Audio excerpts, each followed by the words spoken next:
आजही आठवते मला माझी शाळा.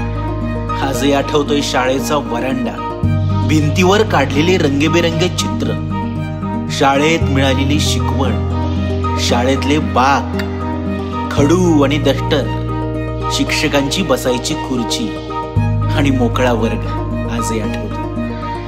मला वाटते पुन्हा एकदा लवकरच भरावी माझी शाळा.